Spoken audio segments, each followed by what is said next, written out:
Hello, friends. Today, my topic of discussion is confession. Michel Foucault's view on confession. What is confession? The present meaning of confession is that it is an act of admitting that you have done something bad or wrong. Confession in present day means a negative thing, confessing the crime, admitting the crime. Now I am going back to the history. There is a book, Confessio Amantis, means the lover's confession. It is a book written in 33,000 lines. It is a Middle English poem by John Gower. It uses the confession made by an aging lover to the chaplain of Venus as a frame story for a collection of shorter narrative poems.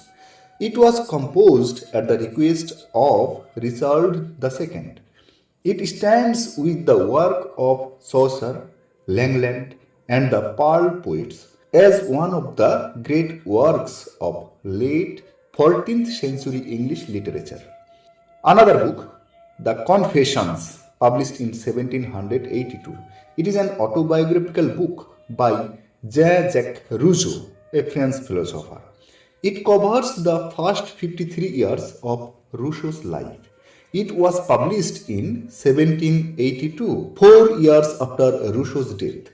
In the modern era, it is often published with the title The Confessions of Jean-Jacques Rousseau to distinguish it from the another book, Saint Augustine's Confessions. This Saint Augustine's Confessions was written by Augustine of Hippo, consisting of 13 books in Latin. Michel Foucault says that in 18th and 19th centuries, the act of confession changed. It became mostly about religious confession. It also became more secular, meaning not tied to the religion only. People were encouraged to confess their deep desires and private lives, like sex.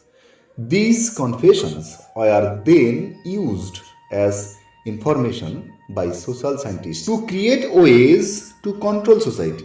Foucault believes that modern confession is a way to have power by knowing things about people.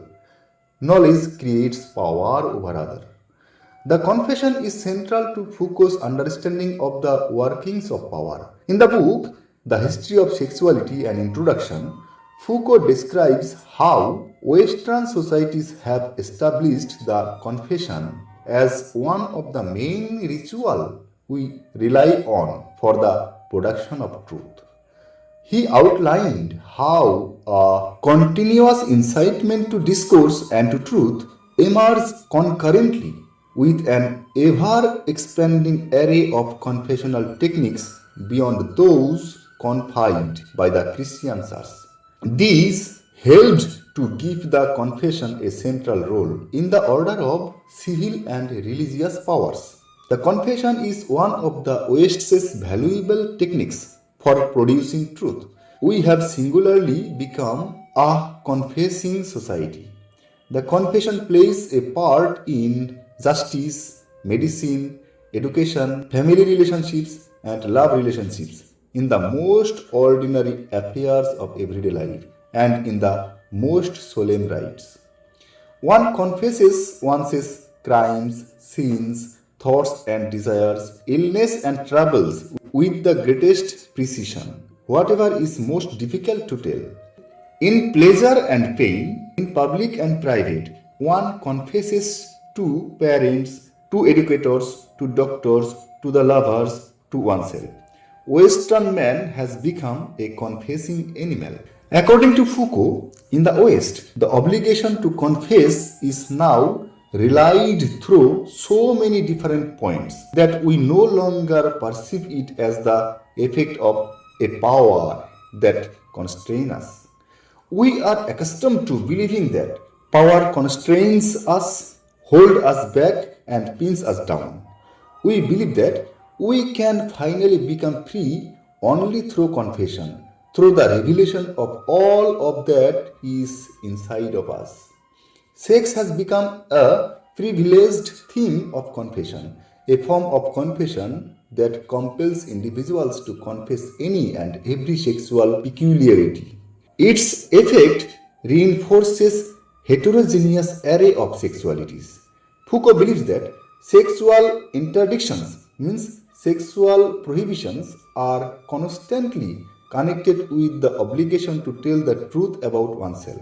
Through the confession of inner secret, truth becomes the means by which sex is manifested. The confession is a ritual of discourse in which the speaking subject is also the subject of the statement.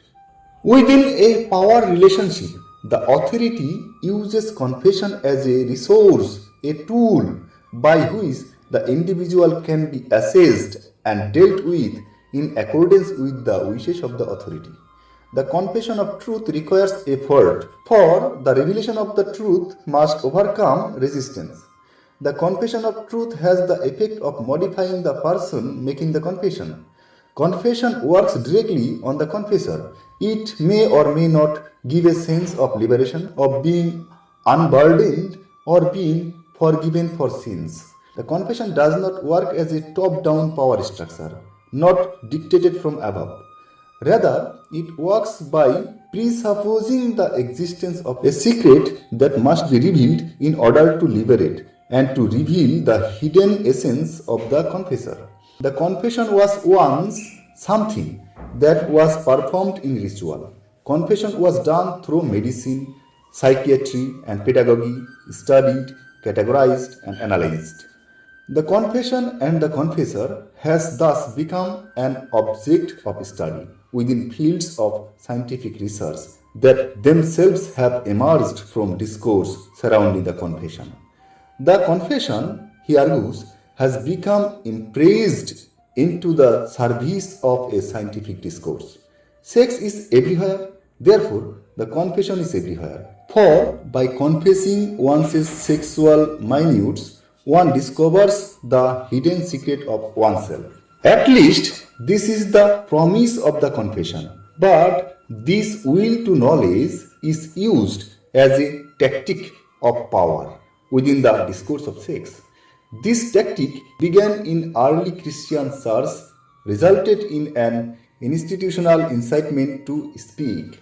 It urged everybody to tell in detail the most intimate details of the act and of every thought, idea, image, and emotion, as if through confession we can discover who we really are.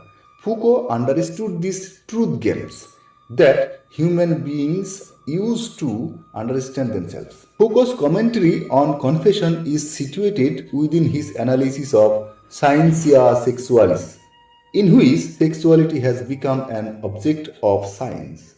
Foucault understood confession as having a central role in civil and religious powers. The truthful confession was inscribed at the heart of the procedures of civilization by power. Foucault contends that individualizing power finds its modern day expression in pastoral power. Pastoral power was once found only within the Christian church. It is now commonly found in more secular forms. In the church, it offered salvation of the soul, but in Western society, it promises secular salvation through taking care of a person's health and well-being. In each case, the promise of the power is that the soul will be taken care of for life.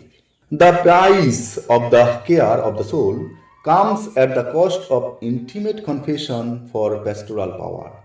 This power cannot be exercised without knowing the inside of people's minds, without exploring their souls, without making them reveal their innermost secrets. It impels a knowledge of the conscience and an ability to direct it.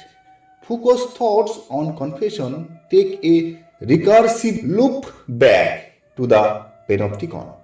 In the book Discipline and Punish, The Birth of the Prison, published in 1975, Foucault outlined here a diagram of surveillance that described how individuals within a surveillance society internalize the rules and regulations of their own subjection. And it is in here the outworking of the confession is at its most effective. Through confession, individuals taken an active role in their own surveillance, acting at once as a governor and the governed, the prison and the warder, the watcher and the watched. From the church to family life to pedagogy to policing, psychiatry, medicine and labor relationships, each employ the confession as a central strategy to the outworking of power. This incitement to confess is accompanied by recording that which is confessed. By confessing all that is within, hidden, and all that can be known, individuals deliver to the power the means by which a person can be forgiven, counseled, punished, dealt with, judged, and corrected. The promise of lifetime care of the soul through better health, elevated social status, or greater riches is the mirage, is the illusion that compels one to confess. The more compelling illusion is the promise that confession will deliver to the individual the truth of who they are or who they ought to be, the secret of the heretofore or before hidden self. There is another form of confession, the writing of and about the self. In Hellenistic culture, a theme of writing in correspondence with another appeared. Now we must know what is this Hellenistic culture, Hellenistic period. Hellenistic period covers the time in Greek history after classical Greece, between the death of Alexander the Great in 323 BC and the death of Cleopatra VII in 30 BC.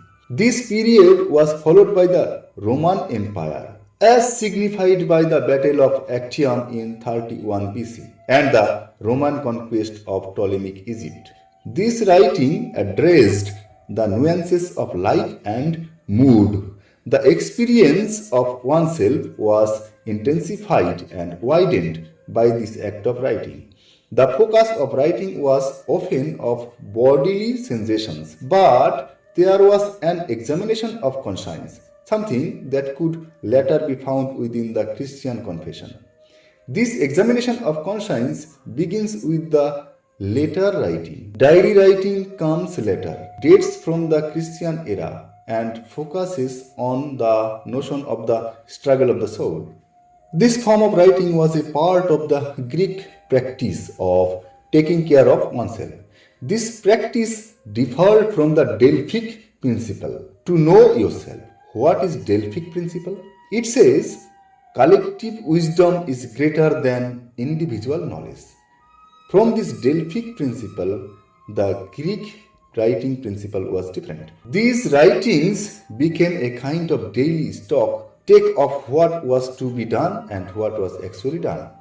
Unlike the Christian tradition of finding fault, this writing was simply an accounting without attempt to add guilt or meaning. Whatever errors were made were errors of strategy rather than virtue. This form of writing was aimed at remembering truth, not uncovering truth, as in Christian tradition. If anything is forgotten, it is that which should have been done, not the writer's true nature. In Stoic tradition, truth could be found in the teachings of the teachers. And it is these truths that must be memorized and turned into rules of action. On the other hand, in Christianity, the obligation is to know who one is and what is going on within oneself. From this knowledge comes the obligation to acknowledge faults, to recognize temptations, to locate desires, and everyone is obliged to disclose these things either to God or to others. According to Christianity, the truth, obligations of faith, and self are linked together. This link permits a purification of the soul impossible without self-knowledge. Friends, thank you very much for watching this video. Hope to see you in the next video.